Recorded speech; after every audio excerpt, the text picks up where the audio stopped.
వాద ప్రతివాదాల నడుమ ఎట్టకేలకు పార్లమెంట్లో వక్ఫ్ సవరణ బిల్లు ఆమోదం పొందింది. రాజ్యసభలో గురువారం అర్ధరాత్రి దాటే వరకు విస్తృతంగా చర్చ జరిగింది. ఆ తర్వాత కేంద్ర మంత్రి కిరణ్ రిజిజు సమాధానం ఇవ్వగా అనంతరం సవరణల వారీగా ఓటింగ్ జరిగింది. బిల్లుకు అనుకూలంగా 128 మంది, వ్యతిరేకంగా 95 మంది సభ్యులు ఓటు వేయగా ప్రతిపక్షాలు ప్రతిపాదించిన సవరణలు వీగిపోయాయి. ఈ బిల్లుకు బుధవారం లోక్సభలోనూ సుదీర్ఘ చర్చ తర్వాత ఆమోదం పొందింది.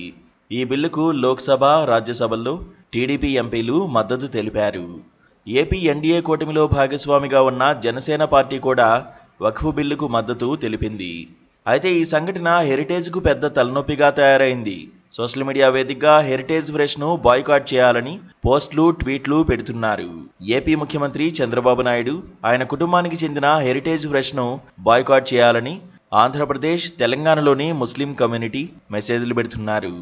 వక్ఫ్ సవరణ బిల్లుకు మద్దతు తెలిపిన టీడీపీకి ముస్లిం కమ్యూనిటీ వ్యతిరేకం అంటూ కొందరు ట్వీట్లు చేశారు. అయితే వీరి ట్వీట్లలో అమర్ రాజా బ్యాటరీలను కూడా బాయ్కాట్ చేయాలని పిలుపునిచ్చారు. అమర్ రాజా బ్యాటరీస్ టీడీపీ మాజీ ఎంపీ గల్లా జయదేవ్కు సంబంధించిన సంస్థ.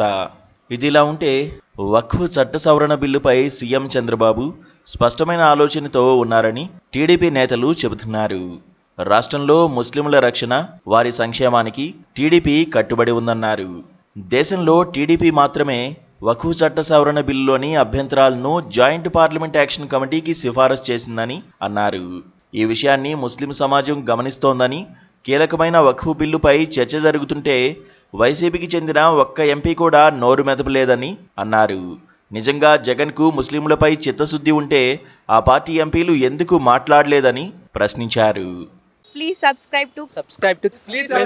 Please subscribe to KTV Telugu. KTV Telugu. KTV Telugu channel.